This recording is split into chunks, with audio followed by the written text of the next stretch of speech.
Beyond the Ring, a podcast that covers all things in the stock show industry, from the informative to the insane, starring Ryan Rash.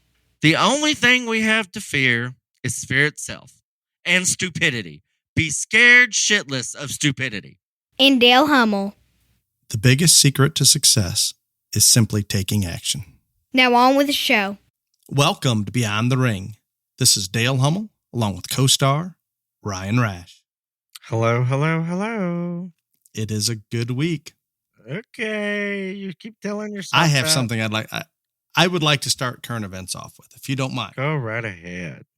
This is my top story. Mm-hmm. Do you know what it is? No, because you won't tell me. I'm going to thank Governor Sarah Huckabee Sanders. You know Sarah? Yeah, her approval rating's in the dirt. So what did she do? She's a good girl. We like Sarah. She She has my support for life at this point. So Arkansas is now the first state to order that a Chinese-owned company owned by the CCP give up ownership of local land in Arkansas. So she has ordered Syngenta to relinquish 160 acres of land, holdings in northeastern Arkansas, accusing its owner of posing a clear threat to our state. Syngenta. This is a large seed and chemical company, and I'm sure we have listeners out there that probably work for Syngenta, and this is not directed at you by any means. Even on a compliment side, Syngenta has gone out and hired some of the very best, and they're very smart about it. Outside of the U.S., Syngenta is referred to as ChemChina. They acquired Syngenta in 2017, I believed, and it is a state-owned company. So basically, Uncle Kim owns Syngenta, Ryan. Uncle Kim. And Governor Huckabee, John Yoo, Mr. China. No, he's North Korea, sir. Oh, sorry. Not North Korea. Xi Xi Jinping. Jinping. I'm sorry. Xi Jinping. I apologize. I I have North Korea information as well that I'm good. blending together. Good. So excited. But let's focus on China just for a minute, because I haven't done that for a while. You're right. So this is not directed at Syngenta employees, anything like that. And I understand that that's your livelihood, all those things. But we are aware that China has a long-term goal to take over the world economically, period. They don't hide it. It's something that is just there. And they are doing it by purchasing land here. I don't even want to get started on their ownership of meat packing companies. So I'm not doing this to offend any Syngenta employees. Could you get to the point, sir? I want to commend Governor Huckabee for doing this. And this is the first state to make the Chinese Communist Party relinquish ground in these states. There are others that have forbidden future purchase of ground. Ryan, I hope a South Dakota, Governor Noem, I can see her doing it. North Dakota, Texas. There's plenty of Chinese-owned ground in Texas. If others can follow the lead in this, this is a start. Will it be painful? Because China will retaliate in whatever manner they can. There's no doubt about that. But the fact that we're starting to fight back. Once again, I encourage our listeners, when possible, try not to buy Chinese products. We can bring manufacturing back to America if we stop giving government handouts and encouraging people not to work.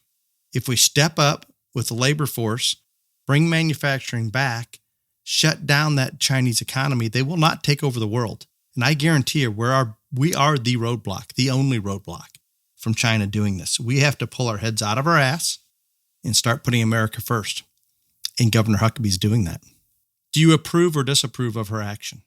I think it's perfectly fine. It won't hold up. But I mean, if you're happy about it, let's all just get I really don't know. I do not know the legality of it, but as of right now, it appears as though it can hold up. I don't think that's probably true, sir. You just want it to be true. Because they bought the land. No, I think that the governor can do whatever they so choose. Maybe we can implement what we do during COVID. They have dictatorship type power. Okay. I appreciate what she's doing. That's a big stand. And again, I believe they're in the top 2 or 3 in terms of chemical and seed companies in this country. So it's a large one. It's not just booting a small company out. This this will have ramifications. And again, I'm not being negative towards any of those employees out there, and I'm not against foreign-owned companies doing business in the U.S., but I am strongly against our adversaries controlling essential essential companies, meat packing plants, whatever it may be, that can strangle us whenever they so choose by pulling the plug on some of these production situations, and not to mention the stealing of all the material and everything that they've done for many, many years. It's time to fight back a little bit, and it's simply time to put America first. And Ryan, you need to be on board with this. Okay. Are you done now? I am. Would you like to talk about something else? Yes, because this is not going to hold up. And if anybody's it will. If somebody took something from you that you paid for, you'd be ready to shoot them in the face. But she's not taking it. She's allowing them to sell it. Whatever. Okay. It is the Chinese Communist Party. Okay. You said your piece. You're fine. Okay. Good. Whatever. So a lot is going on, and I've caught a lot of shit the past 2 weeks over not talking about the speaker race. Well, first off, the first week that hadn't happened when we recorded, and last week nothing had happened other than McCarty had been ousted. So for those of you that don't know, like, McCarty got ousted as speaker, and we have no speaker of the House. None. So we do. No, we don't.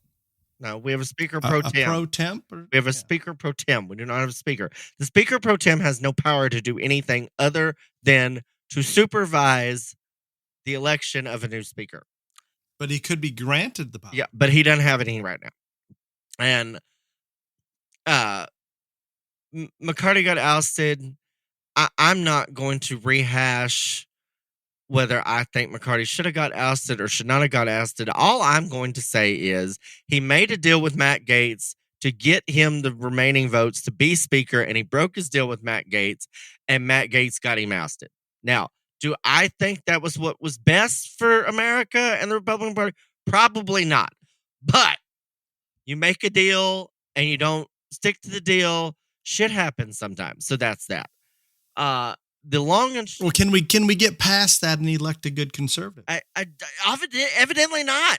No. Yeah, that is the problem. And so we have had multiple backdoor meetings, multiple GOP conferences, multiple of everything. They've taken 2 votes, and Jim Jordan, as of now, is the GOP's nominee for speaker. He was 20 votes shy on the first vote, 22 votes shy on the second vote. We don't even know if there will be a vote tomorrow.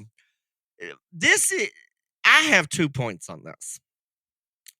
Number one, what got us to McCarthy being ousted as speaker is on September 29th, McCarthy pushed through a stopgap resolution to keep the government from shutting down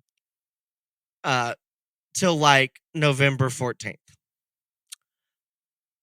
Then a week later, he gets ousted as speaker. We're now 2 weeks into this. We are less than a month away from the government being shut down again, and we have no speaker. We are in the middle of a war in Ukraine, now a war in Israel, all this other stuff. Congress can do nothing. When I mean they can do nothing, they can't hold hearings. They can do nothing without a speaker. They are literally talking heads right now. That is it. They cannot do anything besides vote. How long before the government shut down again? The November 14th. We're less than a month away.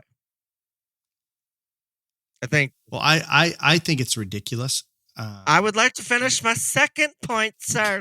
Go ahead. So, even if they elected one tonight, which they're not, because they don't even know if they'll vote tomorrow, I doubt highly the new speaker can get a deal done in that short a time frame to keep the government open. But so all that shit was for naught. So McCarty should just let the government shut down, then worked it out, and he'd still be speaker. my second point is I do not understand how 20 or 22, this would go whether it's Democrats or Republicans, can hold the United States Congress hostage by not electing a speaker. But they are. And when I mean they are holding him hostage, they're holding the whole body of Congress hostage because they can do nothing. The problem is that I don't even know what their demands are. I don't know what they want. Yeah, so it's a mess. And anybody that is a conservative that doesn't get behind Jim Jordan, I don't think you should call yourself a conservative. So I'm for all you bitches that yelled and screamed at me and sent me hate mail over there's your Speaker of the House, and it's still not resolved. So if it doesn't it's not resolved. So we'll stay tuned to next week. Thank you. Yeah, and a public service announcement. We do record early in the week, so sometimes the fast moving current events we can't cover because guess what? We make a prediction. We're probably going to be wrong, Ryan, and then we get called out. So we got to be careful of some of those things. I want to point out, you had mentioned the Colorado representative, Buck. He's the leader. He says he will never vote for Jim Jordan. Ever. Did you hear this yourself? Uh-huh. Yep. I suggest, I don't know what district in Colorado he represents. Probably Denver. But our listen, probably, well. No, I was joking. Denver is going to be Democrat. I was being sarcastic. Yeah, so those of you in Colorado that are listening, please, if you live in Representative Buck's district, give him a call. Let's all put pressure on him. There are some other states that are holding out, and guess what? Texas and New York, Ryan, are leading the way with the number of representatives holding out, followed by Oregon, Florida, Michigan, Pennsylvania, Virginia, California, Indiana. You just named more than 20 states, and there's only 22 people that are not voting for it. I did not name more than 20 states. I did not. But if you live in one of those states, check to see if your representative from your district is holding out. This cannot go on. How many people? This doesn't work. This is how the Democrats succeed, and we fail sometimes. Is I love independent thinking. I'm a huge fan of that. But there are times that screw that is going to get us in too much trouble. And I don't even know the purpose of this independent thinking at this point. So I understand that there are representatives that are upset that McCarthy got ousted. I get that. But we have to get past this. And if we go back into a closed door session, the only way I see around this, and I'm sure they've already tried this, whoever is the whoever gets the most votes for speaker, the entire Republican Party has to get behind them. Ryan, how many Democrats did not vote for Jeffries? They've done that 3 times. Yeah, exactly. None of them are breaking ranks. And right, wrong, or indifferent, in this political game, when we have this narrow of a margin in terms of leadership, that is the only way we can function. Go behind closed doors, have your vote, decide on what it is, and everybody get your shit together and get on the same page and vote the same. Okay, as we're talking about Israel-Hamas war, this is another mess. This is kind of like the speakership. It is a mess, and there is no solution. And Ryan, you and I have visited a little bit about this, and we haven't talked about it a lot on here, but this is a problem that I do not believe can be fixed. So I blame Iran for funding a lot of this and pushing this pretty hard. I think they're attempting to stir up as much support in the Middle East to oppose Israel as humanly possible, and they are constantly doing this. We see this. The other part that I want to address about the Israel-Hamas war, yesterday, I don't remember when it happened, but a missile or a bomb hit a hospital in Gaza. At first, Hamas came out and said Israel bombed a hospital. Now we're finding out evidence that it was not Israel, but a Hamas missile went astray. And I'm not even sure if it went astray because they are willing to take human life for the pro-publicity of it all. And speaking of that, we have a lot of protesters at Harvard University actually sitting in the Capitol, aren't they, Ryan? Is it a protest or is it an insurrection? Which is it? Well, it depends on who you you was leading it. Since the squad member was leading it, it was a protest. If it had been Trump leading it, it would have been an insurrection because they entered the Capitol. Yeah, exactly. No, that is exactly right. So I don't know. We have people out there that their religious belief, they believe religiously that they are to kill Israelis, to do anything they can to harm the West. And when this is so ingrained in these people, I don't see this ever ending. Do I think Israel can go into Palestine and root out Hamas? That's pretty hard to do. All they have to do, Ryan, is set down their gun and blend in with the population. It's a no-win situation. And I fear the distraction of Israel, Ukraine. We're stretched pretty thin from a military standpoint. Does this not give China the perfect opportunity to go into Taiwan? Why do you always bring up China? Like, seriously? Because they are the root of all evil. Oh my God. Anyway. And if you haven't figured that out by now, I surrender. You don't think that this is more likely to happen when all of the other military conflicts, wars, issues are going on? It provides them, if they're going to go, they're going to do it with Joe in charge, and they're going to do it when there's a situation like this presenting itself elsewhere around the world. Not to mention, they've had Ukraine as cover for they have God knows how long, and they didn't do anything. No, but they have more now, and maybe I am wrong. I hope I'm wrong. But they've made it very clear that they intend to do this. And most of the time when a dictator states they're going to do something, they end up doing it. Right, wrong, or indifferent. They do. I still don't understand why you're so worked up over Taiwan. If China wants to have Taiwan, let them.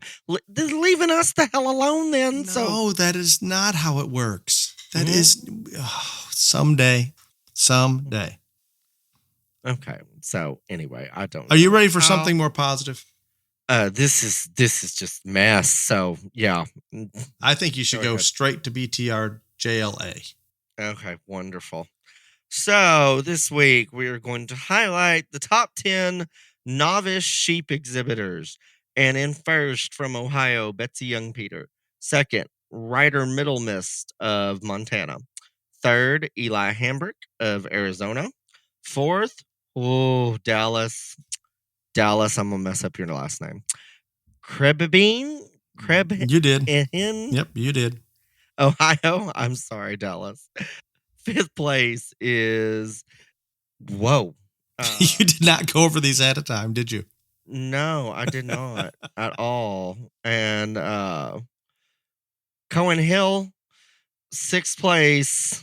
I am so sorry. Like, y'all, this is going to be the worst podcast recording in the history of the world because none of this is working out. We're having technical issues. We've restarted 5 times. There's somebody telling us do not do this. Literally the most. Hold on one second because I don't understand what is going on here. Hold on. Okay. Cohen Hill. Next is Evie Dudding of Virginia. Oh, and Cohen Hill is of Alabama. Then Butler Finn of Ohio. 9th is Peyton Parks of Montana, or that was 8th is Peyton Parks of Montana. 9th is Cheyenne Zach of Minnesota. And 10th, Easton Elrod of Alabama. Again, sorry for botching all your names and having technical difficulties with that. As far as the BTR JLA sponsor, I want to thank Joshua Jimmett. Photography, he is insanely talented. And in 2022, donated a portrait session and a portrait to the 4 national overall species champions, as well as the all-around champion. He contacted me just this very evening and said he would like to do the same thing for 2023. And if you didn't see those, we posted them. I put another post up thanking Joshua for this wonderful gift that he's giving the 5 overall BTR JLA members. These things are valued at over $2,000 a piece. So again, and more than the monetary thing, he travels to their home. It is a session.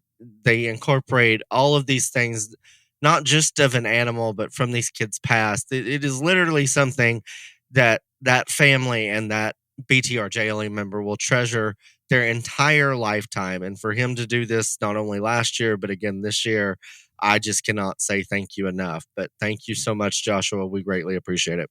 Joshua, that is something special you're doing. And I can't imagine the amount of time you put in and the expense of traveling to visit those families. But the compliments that were received from the families in terms of your professionalism, your abilities, and what you've done for those junior exhibitors, I can't put into words. It was a very positive experience. And again, thank you so much. I would also like to thank ShowFresh H2O for sponsoring this podcast. Without their support, this podcast does not happen. If you enjoy the podcast, please show your support for ShowFresh H2O. It can be purchased at your local farm store, local supply trailer, and at swampfox.com. Thank you once again. Ryan, what are we? I forgot what our topic was today. Oh, no, you didn't. You're the one that came up with it. So don't even try to play all whatever. I thought that you came up with it a long time ago and I postponed it. Yeah, I did. And then we did part 1 and you were supposed to do part 2 the next week and you didn't. No, we had something urgent come up. No, you just didn't want to. Don't lie to these people. And then you went to Kansas City and everybody put pressure on you. So now you're doing part 2. That is the truth. I will tell the truth always when Dale will not. But we are going to now. It's going to be 3 parts, I guess. But we're going to do the goat part of Hummel Livestock tonight. We bought some goats. We raise them and we sell them. Okay, that's it. That's really what you want. Because I'll sign off right now. I'll tell you to cut out, and I'll talk about something. I enjoy talking about them. I think it's. I can't tell a story very well, so I'm very thankful that Ryan is on here, because this morning we attempted to do this and technical difficulties did not work. So there was a chance I was going to try to do this on my own, and I promise you it would have been even a much larger challenge for me. But this is part 2 of Hummel Livestock, and I'm excited to share part of that story. And I think you've already heard some of this before, maybe not all condensed into one episode. And I have not. You have not said jack shit about anything. So no, just sit there and answer my question. So we're going to talk about goats today, but there is a part 3 because I didn't want to throw the cattle on top of the goats. And I also. He doesn't like talking about himself, but we're going to have 3. I wanted to bring in one of the project leaders on our Angus division, Hernan Baltasar, and I have not approved that or set up a time with him yet, but I think he will be able to. So in 2024, we'll get the Angus part. No, we'll do it like next week, probably. Maybe. What would you like to know about the goats?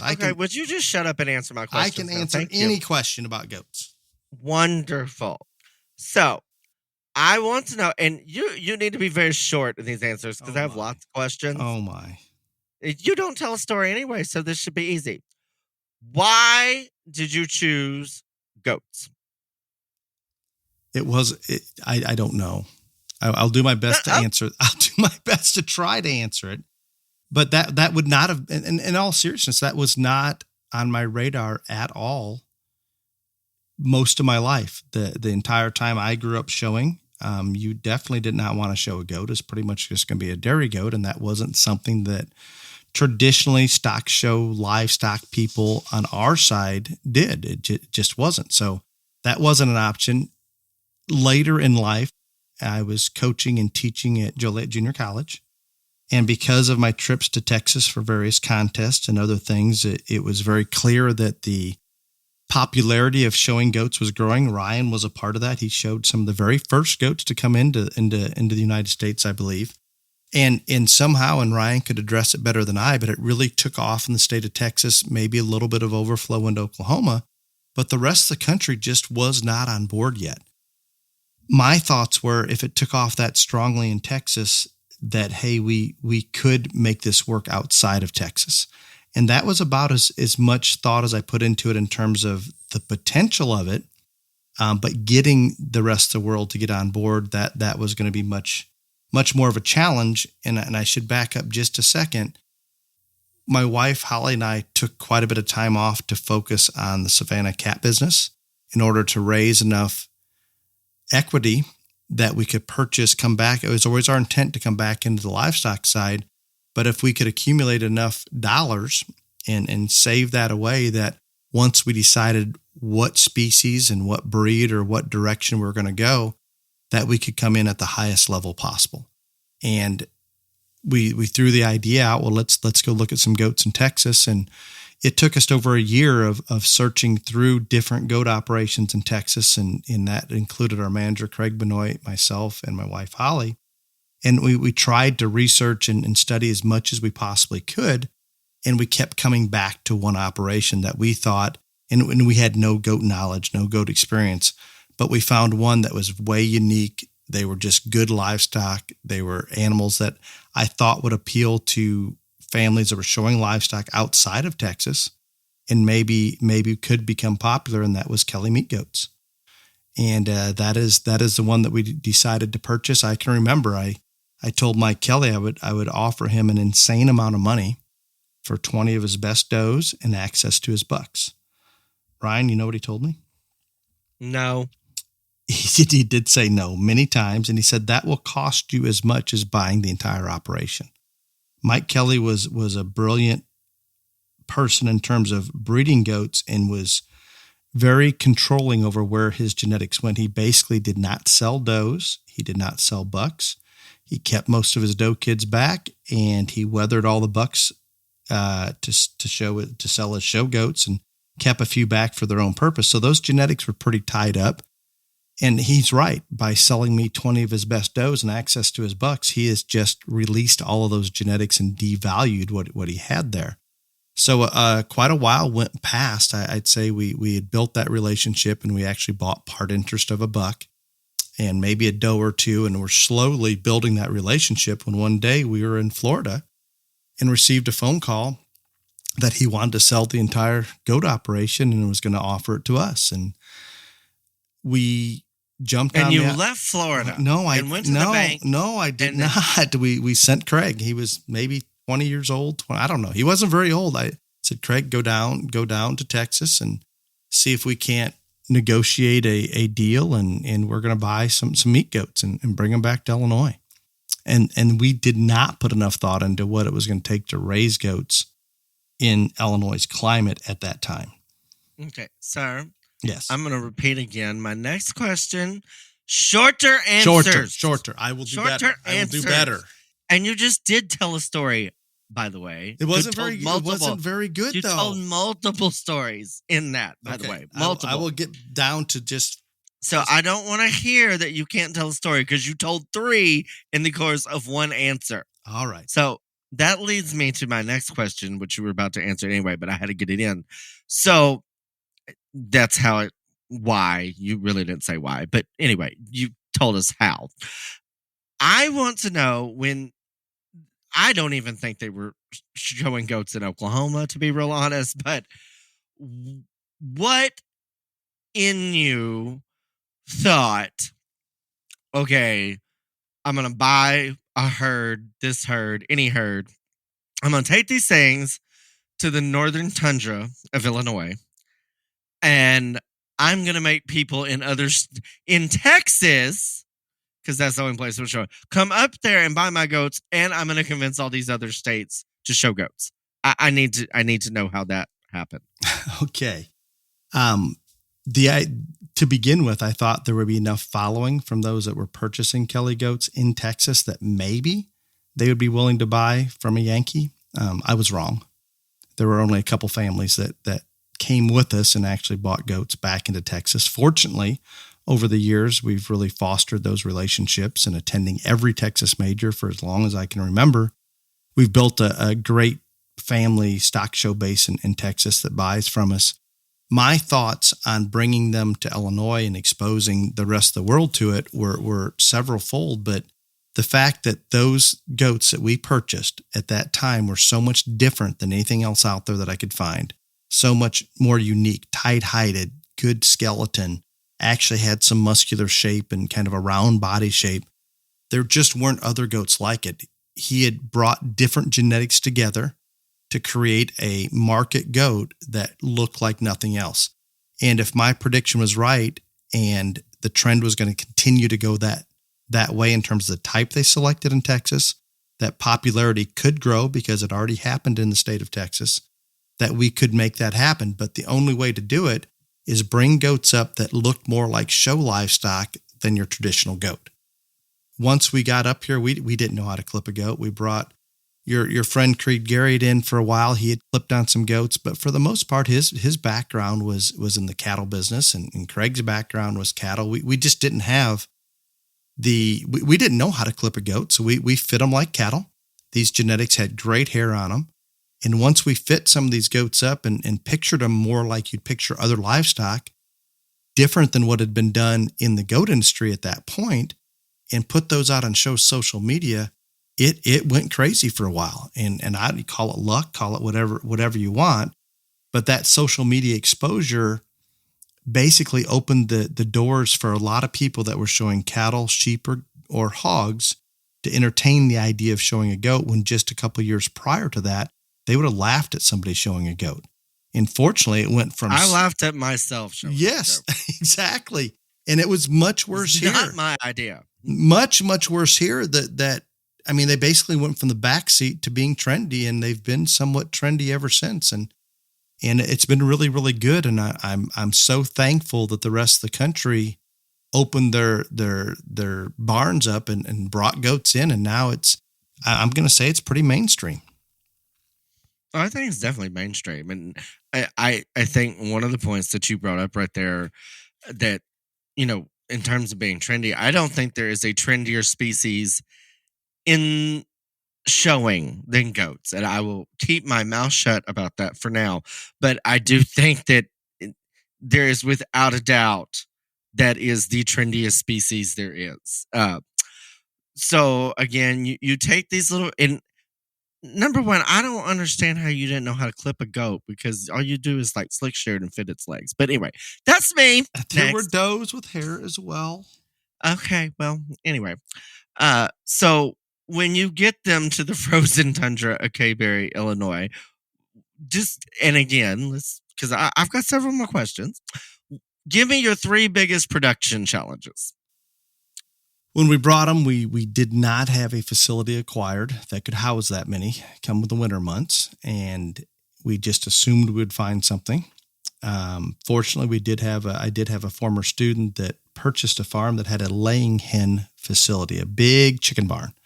I think it was 60 feet by 450 feet that we still house most of our goats in and all of our kidding through the winter months. But we're very fortunate to be able to acquire that and able to raise those goats inside. But anytime we put livestock in a high concentration in a small area, we have to be that much more focused on disease prevention and making sure everything is just right, because if something breaks, it's going to go through there pretty quick. So that was the facility was the biggest part. The fact that we didn't know what to vac. We relied on our other species background to carry us through goats, and I'm sure it helped. But goats are just a different creature, and things that we would do from a production side with hogs or sheep or cattle just didn't apply to goats. And the fact that at that time we were trying to make goats look like show animals. Mother Nature wants a goat to look like a goat, a traditional goat. And there's thousands of years of evolution to make that goat functional and the survivability of that animal. And all of a sudden we're changing all of that. When we put that much selection pressure to make an animal look that much different over just a few generations, we're going to cause problems in terms of kidding, in terms of milking, in terms of all of the practical aspects. So there was a reason those goats were really unique. There was more selection pressure made by Mike Kelly to make them look like that. But I think we sacrificed some of the real world traits that these things were hard doing. They're high stress. They just didn't acclimate as well as what we'd hoped they would. I don't know how many that was. Was that 2, 3, 4? It was enough. Okay. It was enough. But so the question that I get, or it's not a question, it's a comment, but since I have limited knowledge, again, at this point, goats. You were around goats way before I was. You're not letting me finish. Go ahead, sir. The question or the statement I get about you and Hummel Livestock, goat, whatever, and all this other stuff, and I have limited knowledge about it, but I know that this is false, But as of tonight, I have still not been to Kayberry, Illinois. I'm supposed to be coming soon, but again, Halloween. I have not been there yet. Did not Shrek say you're coming to a Halloween party here? Yeah, well, we're not even going to talk about her. But the thing that I get is, oh my God, Dale sells those goats so high, all this other stuff.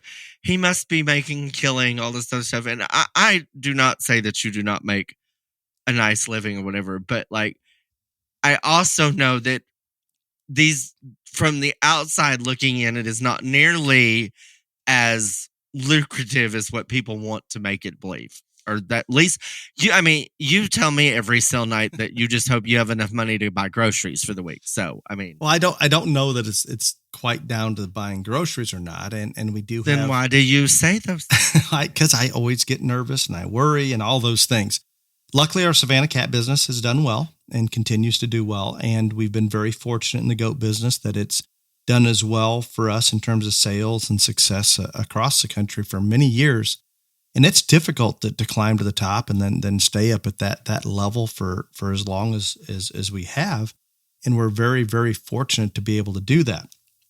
With that said, yes, the goat price is not just ours, but most high-end goats across the country are stupid expensive. It is what it is. Ryan, you'd said it's trendy, and I think that's part of the reason. And I think we talked about goat production a little bit ago. It's just hard. And to raise goats that have that unique look that are going to excel at the top end, there's not many of them out there, and there's quite a few people wanting to show them. So consequently, competition to purchase those really good ones is pretty strong. I can also state that and I explain this to a lot of people that decide they want to start raising goats here in the north, that our production costs are insane in terms of expense.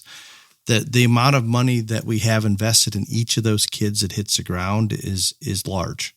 I'm going to say fourfold more expensive maybe than raising goats in the South. And that's just a guess, but I think we're pretty close to that.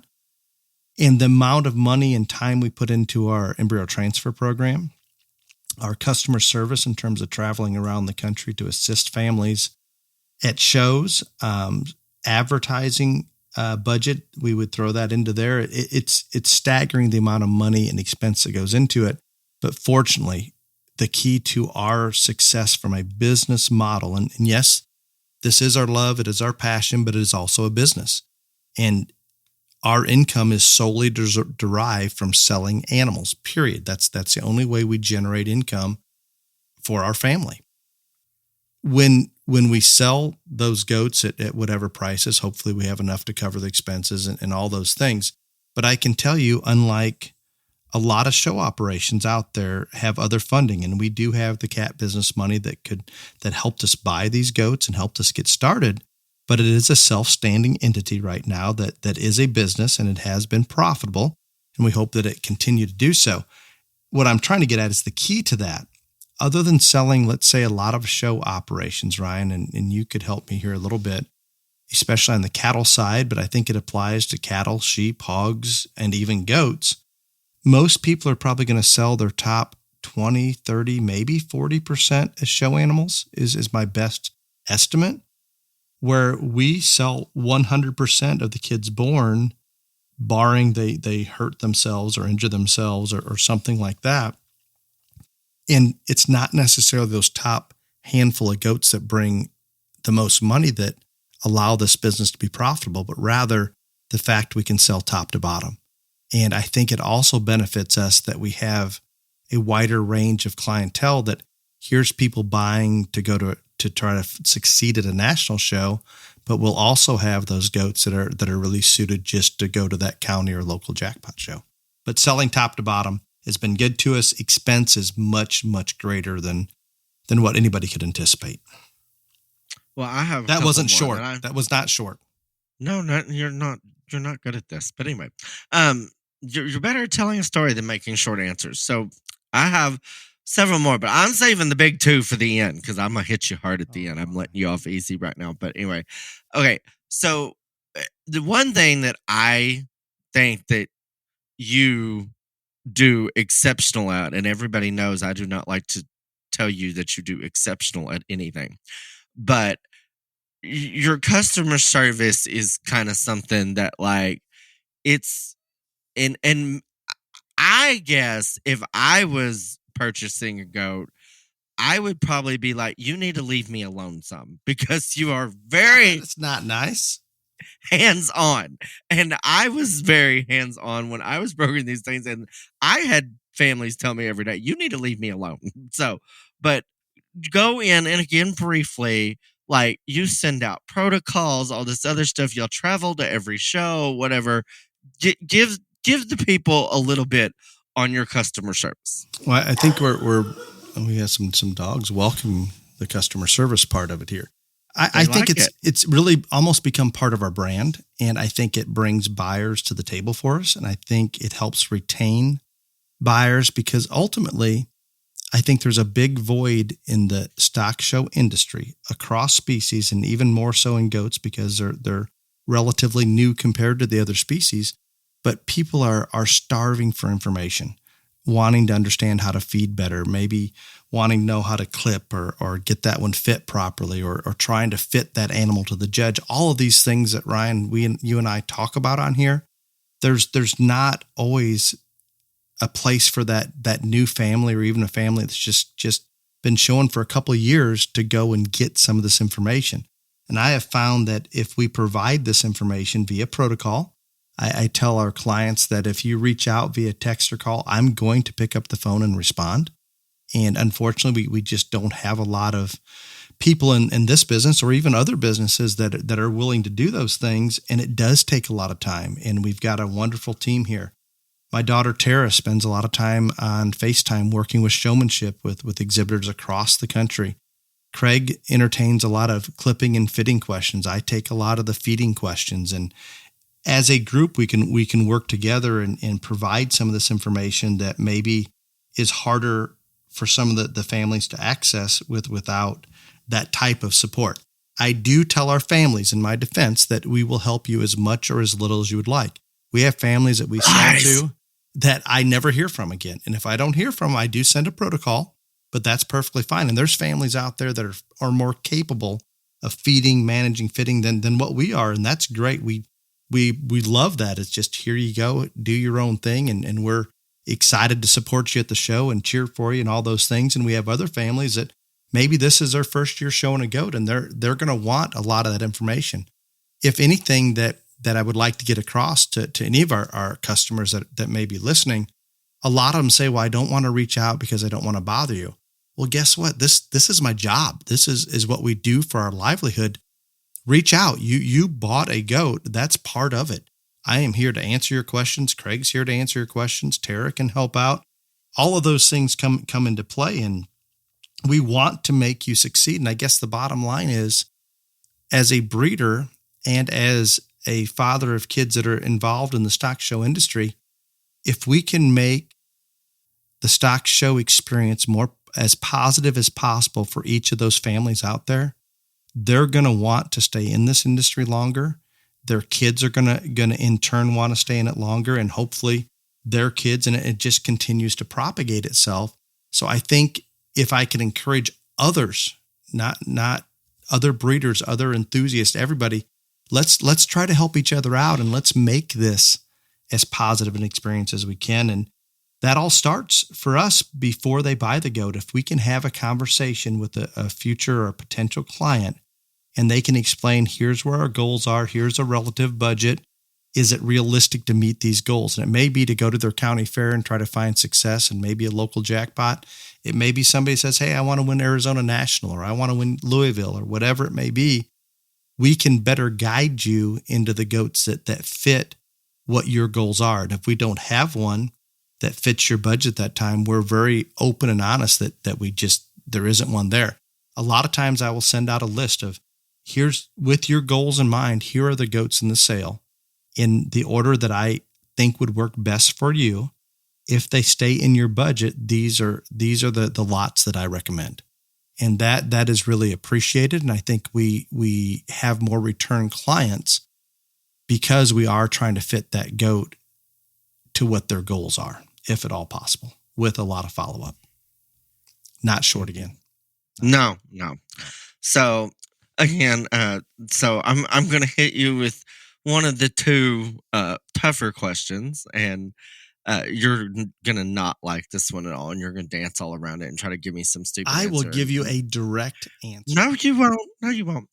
So you have 4 children, and besides Chase, he showed a little bit, but not a great deal because we all have talked about that just wasn't his thing. But the other 3 children have a very large interest in showing, and yet if I was your kid, I would have murdered you in your sleep. You have told me this. Yes, multiple times, because, and I'm not saying that your kids have not been successful. They all have, but still, they could have way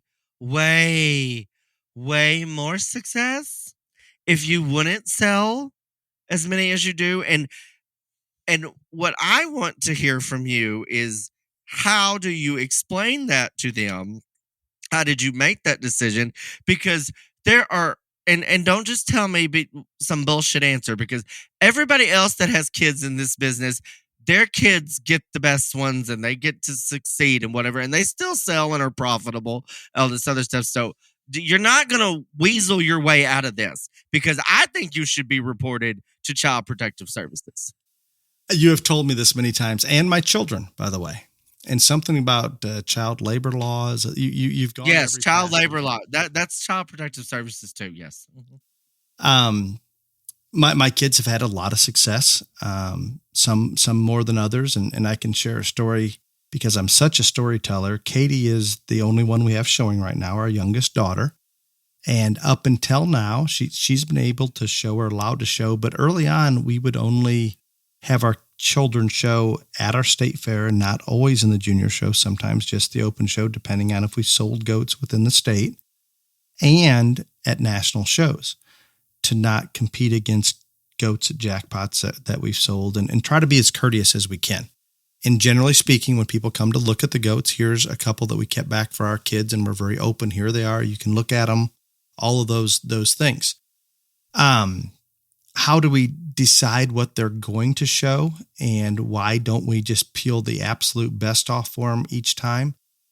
They fully understand that this is a business and our income is solely derived from the sale of animals. And with that said, it was my belief, and I beat into their head, that if we don't sell some of our very best, that we're going to lose that client base that's willing to spend the money to try to go win a national show or a Texas major or whatever it may be.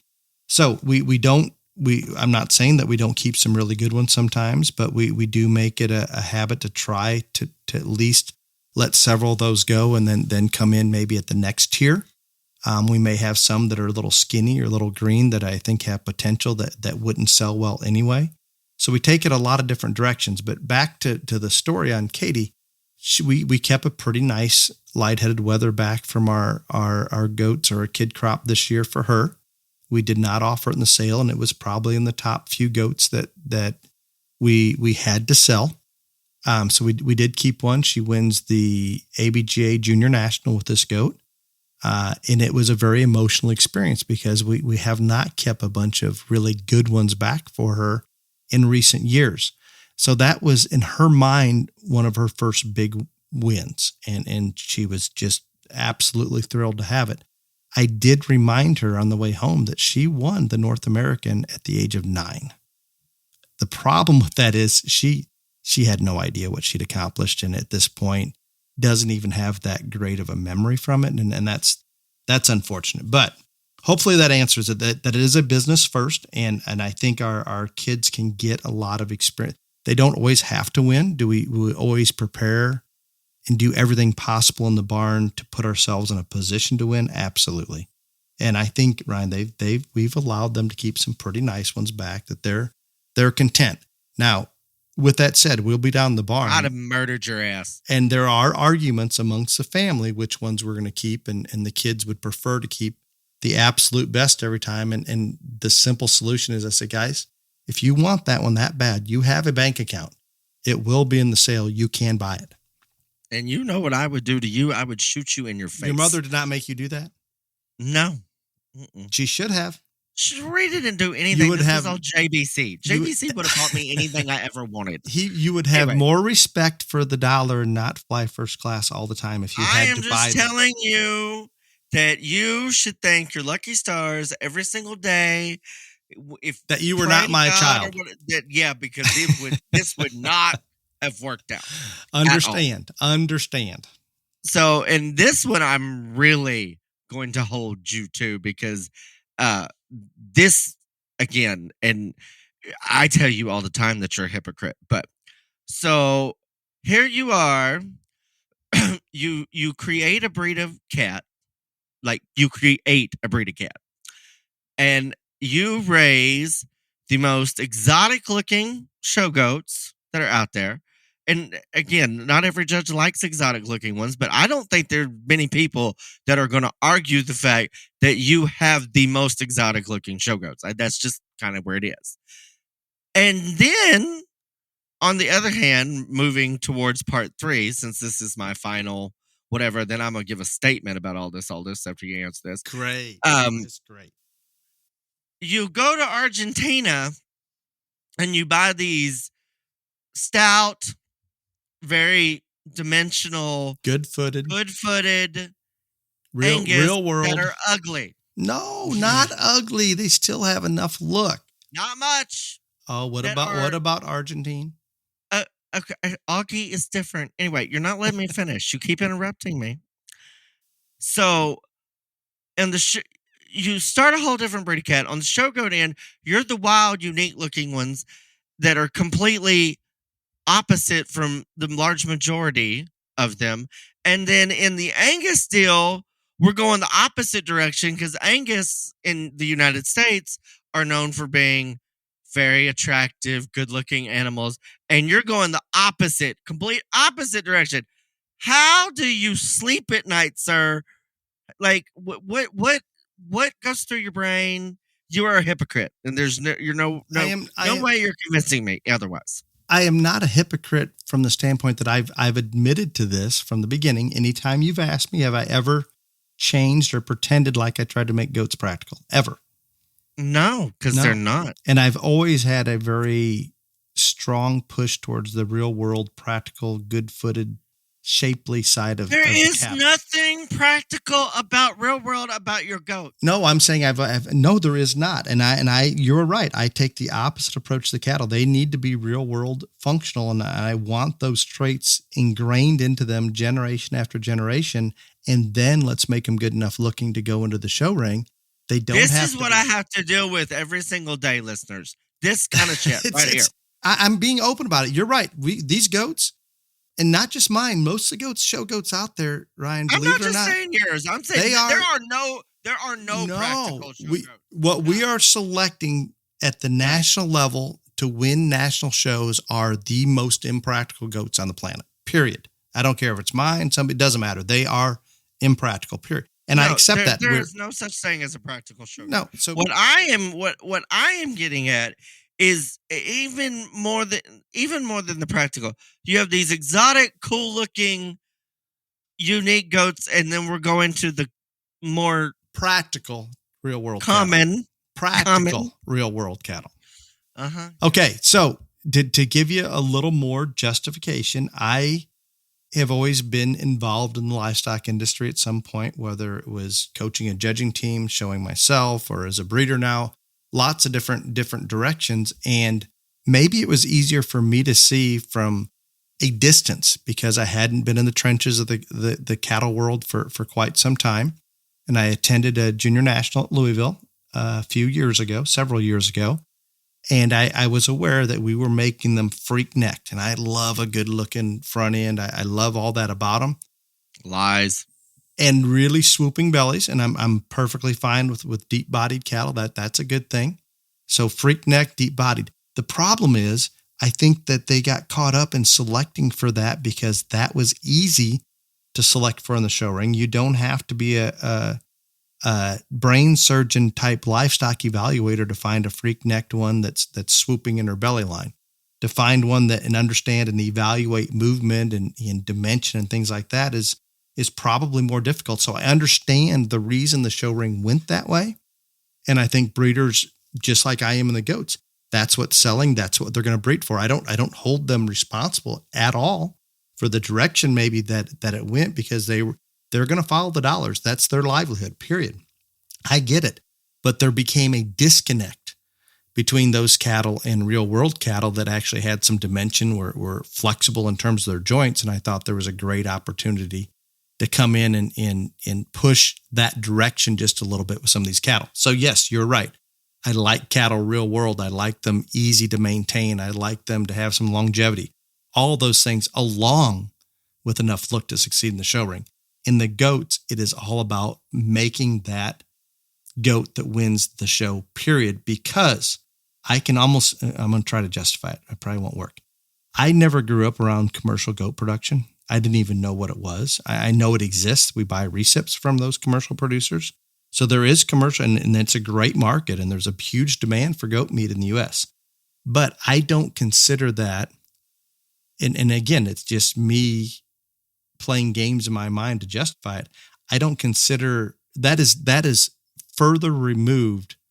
It was never connected to the show ring, where at one time in my mind, the real world cattle people would actually go to a show to make decisions, just like they still do in Argentina. You'll have 1,000 people in the stands at Palermo that are actually watching the cattle show and making breeding decisions, commercial producers, purebred producers, all the above. At this point, there has never been a commercial goat producer that went and watched a goat show and said, oh, I need to maybe make goats look like that. No, I think it happened in the cattle world, and I'm still somewhat attached to that. I still want them to be functional, good cattle. I do not care on the goat side. We have recipients that carry the embryos.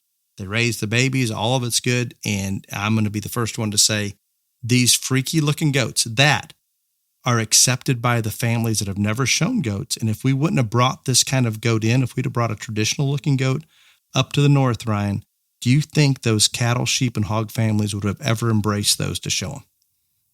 No. Never. We had to make them. I didn't say you're not doing smart things. I just don't know how you live with yourself. It's easy. I accept that there's two different worlds. In my mind, there is no commercial goat world connection to the show ring. And I want to pretend there still is on the cattle side. Mm-hmm. Pretend. I'm glad that you used the word pretend. I'm gonna make it happen. Okay. Well, you'll learn that in part 3. You will learn how it's gonna happen. Right. Part 3, which will be in 2025, ladies and gentlemen. But anyhow, I'm not going to argue that part. So anyway, well, that I think that's good, and I am going to be honest. I am a self-proclaimed hypocrite. I can. The only reason y'all got to hear this is because enough people put pressure on him at the American Royal to hear it. That's the only reason this part 2 is coming. We were planning on this before then. No, he's lying. No, we always said there was going to be a part 2. Yes, and you kept putting it off for like 4 weeks, and then you go to the American Royal, and everybody browbeat you, and here we are. Don't lie to the listeners, sir. Do not. I think it might have happened at Exarban. Whatever. Anyway, shows. He's been going to shows, and this is what happened. But I appreciate you sharing your insight with us on how it started and all the things. I think it's a very interesting story. I find it fascinating that y'all just decided that y'all were going to do this and spent the time to find the goats you wanted, and again, did it not knowing much about it, and the rest is history. I didn't know anything, nothing about it.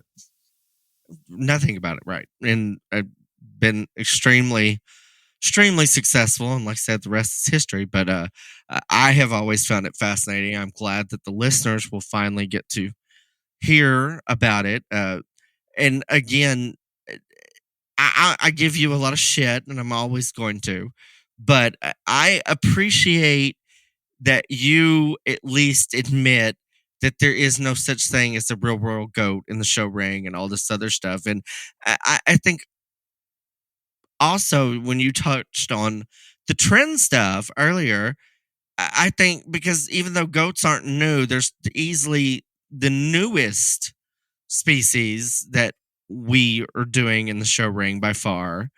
And I think that's why there are more trend swings. in it than anything else. Because again, like a couple of years ago, we were picking way different trends in goats than what we are now. And I'm not going to go into. I Rolling hope the bowling ball. You're not going to talk about that. I'm not going to talk about the fact that I say at every goat show I judge, and I think it's valid at more goat shows than any other show, because again, judging is just an opinion, and when I am judging a goat show, I don't care about the width between their eyes or what their skull looks like, and I don't think it matters that, or it's not a priority of mine that they have to be so wide through the front end that you can drive a semi truck through there. You do care. I remember you beating one of my very good goats for being ugly headed. Ugly headed. It I had believe nothing you to said do that. with the width between their eyes or anything else like that. Ugly headed, yes. But anyway, and so again, a couple of years ago, that we would have never heard of that. And so, I I hope at some point that like maybe less trends shape what happened in the show goat arena, and we go back to more Just sorting good livestock. right, like structure and things like that. But there is no doubt that the goats are sorted more on trends than any other species. And so my point in this is, what do you think the next trend will be? Oh, I didn't know you were going there. That's my next point. I think because it's not going to be what you and I want, is it to go back to sort good lifetime. So is it going to be like how wide their tail base is, or what? Like, I mean, I think that, and I'll give you my best opinion. There's enough people sorting goats that are just good livestock people that I'm going to hope that we just go to selecting good livestock. But you're right, because it's still relatively new. There are more judges going more different directions, and I think we have to focus on selecting the proper goat to take to that judge if we have multiple options. Where do I think the trend will go? I think we've gotten to the point, and I'll be the first to admit, when we first got in the goat business, we purchased some of the heaviest muscled goats out there that had an exotic look to them, and they had a show ring appeal to them that I saw nowhere else. And I think we've carried that through very well. They had leg hair before leg hair was popular in goats.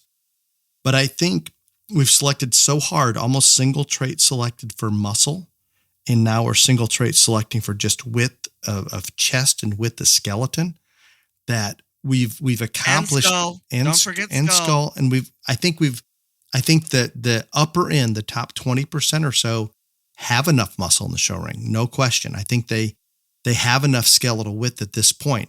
Did we need to get more muscle in goats? Mother Nature says a goat should be narrow. Very, very narrow. Skeleton, muscle, everything. We've broken out of that Mother Nature trend to this where we are, but we also have to recognize once we get there, let's put everything together better from a skeletal standpoint, from a flexibility standpoint. Let's make sure that neck comes out of the shoulder clean. Let's put a tight, clean hide on them like we'd find in the show lambs that just adds to that show ring appeal. Let's continue to make that progress. And I think the best example is, and I don't know why it wouldn't evolve this way, is look at where we're at in the cattle, look where we're at in the lamb ring, look where we're at even in the pig ring. And pigs used to own that. Their trends will change faster than anything because of the shorter generation interval, and they could. But I think at this point, we are seeing more change in goats and going a couple different directions. And it's frustrating for exhibitors when they're trying to purchase goats. What direction do we go? So more consistency will be good. And I think it's only natural that now that we have enough muscle, now that we have enough with the skeleton, let's make them better livestock in terms of their skeleton and how they're put together, and then continue to put as much show ring appeal into them as possible to make them popular to those families that maybe weren't planning on showing a goat, but they see one that's pretty unique and they say, man, I wouldn't mind showing one of those. I don't know if that's perfect. There you go. Wonderful. Great. Well, thank you so much, Dale. We appreciate it. And we look forward to the commercial common Angus voodoo No, Part functional, 3. practical. And I'm going to bring on, if I can, our Part project 3. leader Coming to you in January of 2025. next week. Coming to you in January of 2025. That's If I can't get Hernan scheduled, it's not my fault. Right. Well, we're gonna move. That was long. That was. It seemed like It's question. and Well, we don't know because we got disconnected especially since so we many started times. this morning and it didn't work this morning, and we got disconnected about 12 times. But we're gonna move on to question and answer. I want to thank Basic Animal Health for being the question and answer sponsor. Clint and Tiffany Leonard own Basic Animal Health, as long as Leonard Truck and Trailers.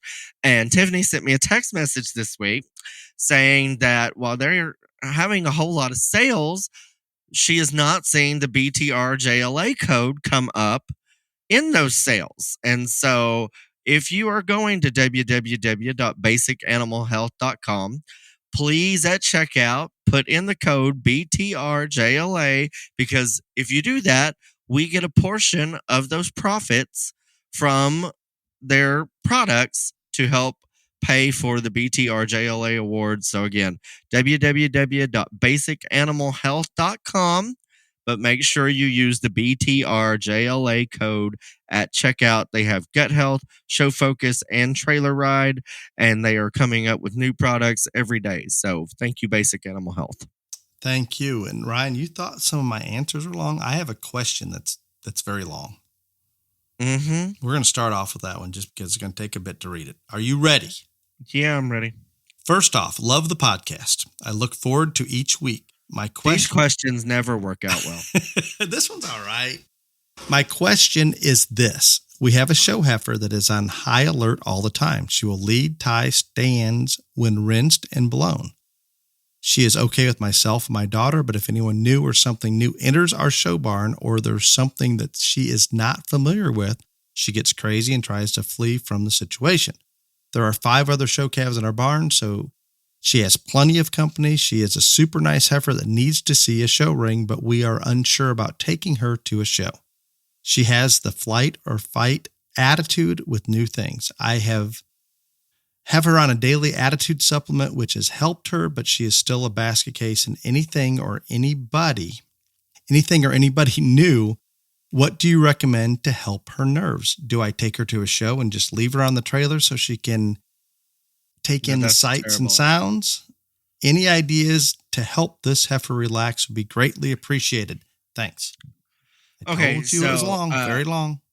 I am going to preface this by saying to whoever this is, when you listen to my answer, I want you to make sure to listen to the whole answer. This was Carrie, by the way. I forgot to say that. Carrie, listen to everything that I am about to say and make sure that you listen to it all. There are cattle like this. I've shown hundreds of them like this. And it's real nice that she's got 5 stallmates or whatever. That's not going to help this animal at all. It's not. Because, again, she knows those 5 animals. She knows you. You answered that yourself. She knows you. You know she's not. That is not going to help the situation. The only thing that is going to help the situation is taking her out of her comfort zone enough times that she finally either gives in, and most of them will, and there's some that will never, and a very small portion of them that will never. It's nice that you've got her on a daily attitude supplement, all this other stuff.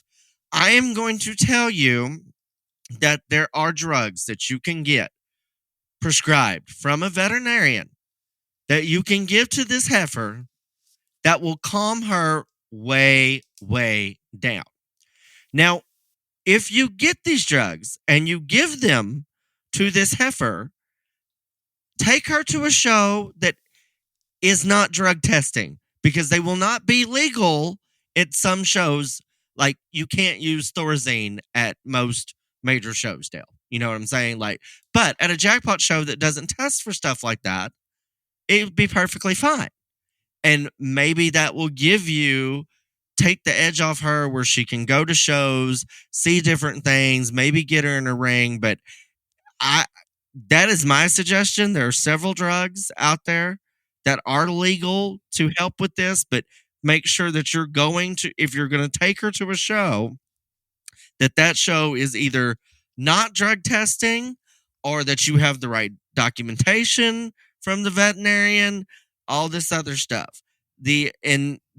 Before I would even take her to a show, I would take her to a neighbor's barn and unload her and let her see other people there and other cows there, and then maybe go to another neighbor's house in a couple of days, or go to a sale barn or something like that before you whatever. I understand the situation completely, but the only way that this heifer is ever going to break is she is taken out of her comfort zone enough that she gets literally comfortable of being out of her comfort zone.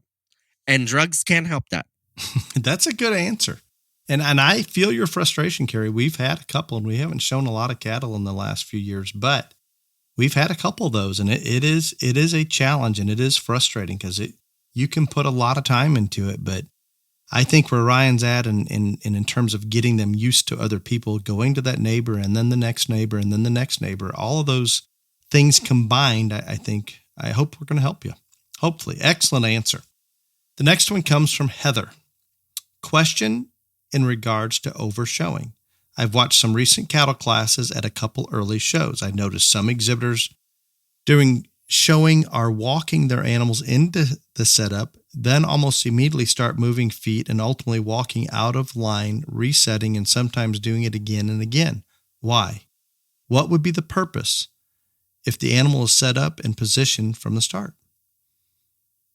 Repeat that again, because I am so confused. I think I'm going to paraphrase. How's that sound? Okay. I read these word for word. I'm going to paraphrase. So Heather is stating that she noticed that a lot of these cattle will walk into being set up well without having to use a stick, which a lot of cattle are trained to do such, correct? Yeah. She's saying even though they walk into a near perfect stance, they'll go ahead and start moving feet on the stick, and then they end up readjusting and circling and readjusting and circling. I think she's talking about overshowing. Why would people do this? I wouldn't call that overshowing. That's not what I consider overshowing. But anyway, I call that being picky. But that was the first question in regards to overshowing. Anyway, and I don't think that's overshowing. Overshowing has a much different meaning to me. But anyway, that's another question. I get what she's saying. And again, one thing that you have to take into consideration here, if I see somebody walk an animal into it and think that, you know what, that one walked right into it, maybe that's not what the person at the halter or that family thinks that animal should look like. So that's the first thing. But there are people that are picky, and I'm telling you, I am picky, and I am a perfectionist, and I want it to be 100% all the time. Now, I'm also not going to pick to the point where I have to lead out or something like that. And so I think that if that is the situation, that is a problem. But I also firmly think that we have gotten way too laxed on this. I'm just going to lead this steer heifer into it, and wherever they land, they land. That show stick is a tool, and it is supposed to be used to place feet and to scratch bellies and to loin hips and all these other things. And I am sick of I'm just going to walk into it, and however that one landed, that's how it's going to be. I'm over that just as much as the others. So I'm not the right person for this question. We hit a sensitive spot. I think it sucks. I think kids are lazy. I do. I assume they're being coached to do that. I don't care. They don't even look at the feet anymore. They don't even look. They walk into it, and whatever that animal stands at, that's where it is. Until somebody tells them different. From outside the ring. Yes. Excellent answer. A little sensitive. No, it's not an excellent answer, because I didn't answer a question at all. Because I think that you should use your stick to fix the feet. Well, that's an answer. Mm-hmm. Kind of. Next. Jamie. This one says Ryan. God. Nothing He's about that. Really never in well. Oh, I think this one's easy. I think it's a question that you've probably answered a lot of times. Oh, Okay. just not on this podcast. Or how can you calculate the points for BTRJLA showmanship when all the shows have different age categories? That we're not going to enforce age on any show. If you may show, I'm going to try to make this as plain as I can, and it won't, but let's say you are an intermediate in BTRJLA next year. You're going to get points in the intermediate showmanship division, regardless of what you could show as a peewee at a BTRJLA sanctioned show, or an old timer, or a junior, or an intermediate, or a senior. It does not matter what age division you show in at the show. That is up to the show. They will put you in the age division that they deem appropriate for their rules. You're going to get points in the intermediate category, provided you fall in that age group. You're going to get points in whatever I said. You're going to get points in the BTRJLA age category that you're in. And our ages are posted. It's at January 1, 2023. You are in that age group, that age division, whether it is the regular, showing for regular breeding or market points or showmanship points. That is the age that you're going to be in when you sign up. And it does not matter what showmanship division that you show in at that show, you are going to get points in our age category, determined by our ages, not theirs. You didn't think you could talk every show in the country into having the exact same age break? No, I cannot, and I'm not even going to try. And that's just another reason for shows to not want to be. This is the biggest reason I didn't want showmanship, because of stuff just like this, and also because shows are going to say, oh, well, we're not going to sanction with them because then we're going to change their showmanship rules. And I promise you, it's going to happen.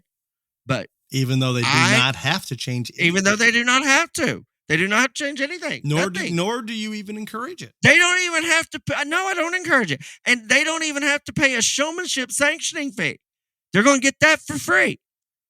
But no. But I promise you, this is going to be whatever. But so many families and so many kids browbeat me into doing this. I'm going to try it. And I ain't going to tell you it's going to last, but I'm going to try it. And we're going to see. Excellent. Well, I because our recording clock's turned on and off so many times, I have no idea where we're at, Ryan. But this was not bad. I enjoyed this. This was not painful for me. Yeah, now you made it. You made it much better somehow. And now you have like a year and a half to worry about part 3. Yeah, that's how long it will be before we get there. My reproductive specialist, project leader Hernan, will be here next week. So in theory, if we can record at a time that we are not busy, I can do it next week in theory. Mm-hmm. Okay. Y'all heard him. He also said when we did part 1 that we do part 2 the next week, and that was like 3 months. Well, things came up. I'm just telling you.